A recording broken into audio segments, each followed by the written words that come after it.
జంతర్ మంతర్ వద్ద జరిగినటువంటి జంజీ ఉద్యమం ఏదైతే ఉందో ఈ ఉద్యమం గురించి పాకిస్తాన్ వాళ్ళు కొన్ని కీలకమైనటువంటి వ్యాఖ్యలు చేశారు.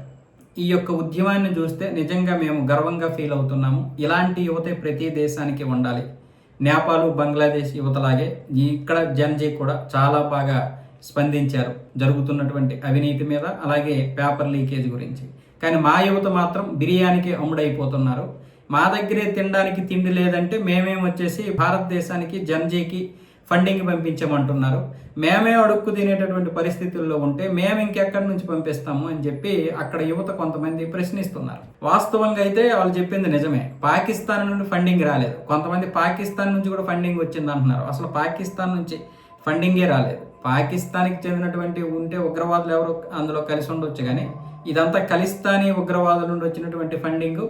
ఇక్కడ నుంచి కొంత బ్లాక్ మనీ వెళ్ళి అటు నుంచి వైట్గా మారి వచ్చినటువంటి ఫండింగ్ తప్ప పాకిస్తాన్కి అంత సీన్ లేదు. కాకపోతే పాకిస్తాన్ ఇలాంటివి కోరుకుంటుంది భారతదేశంలో. ఎందుకు అంటే వాళ్ళకి తెలుసు భారతదేశం ఎంత తొందరగా విచ్ఛిన్నం అవుద్దని చెప్పి. వాళ్ళు ఇప్పుడు కోరుకునేది ఏంటి? బీజేపీ ప్రభుత్వం పడిపోతే చాలు, బీజేపీ ఒక్కడ పడిపోతే చాలు, ఏ ప్రభుత్వం వచ్చినా పర్వాలేదు, వాళ్ళకి సపోర్ట్గా ఉంటారు. వాళ్ళకి మళ్ళీ 2014 కంటే ముందు ఉన్నటువంటి మునుపటి రోజులు రావాలని వాళ్ళు కోరుకుంటున్నారు. ఎందుకంటే వాళ్ళు ఇప్పటి వరకు కష్టాలు ఎరిగినటువంటి వారు. అంటే ఉదాహరణకి మన ఇంట్లో ఒక వ్యక్తి కష్టపడితే 4 వ్యక్తులు హ్యాపీగా బ్రతకొచ్చు అనేటటువంటి ఏదైతే ఉంటుందో ఆ విధంగా పొరుగుడు కష్టపడితే పక్కింటోడు బాగా బ్రతికేటటువంటి పరిస్థితి ఎక్కడ ఉంటుందంటే మన దేశంలో ఉంటుంది. అది 2014 ముందు చూసాం మనం.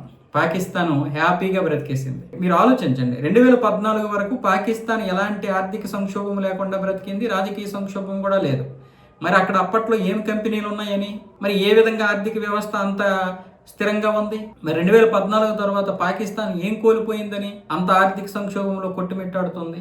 స్థిరమైనటువంటి రాజకీయం లేక అస్థిరత రాజకీయాలతో అలా కొట్టుమిట్టాడుతుంది. మీరు ఆలోచించుకోవాలి. 2014 తర్వాత వచ్చినటువంటి వారు రూపాయిని ఇవ్వడం లేదు పాకిస్తాన్కి. వాళ్ళు చెప్పింది అయితే వాస్తవమే, కానీ జరుగుతున్న పరిణామాలకి పాకిస్తాన్ హస్తము ప్రజలది ఉండదు. ఇక్కడ వైపు ప్రభుత్వాలకు కూడా అంత సీన్ లేదు.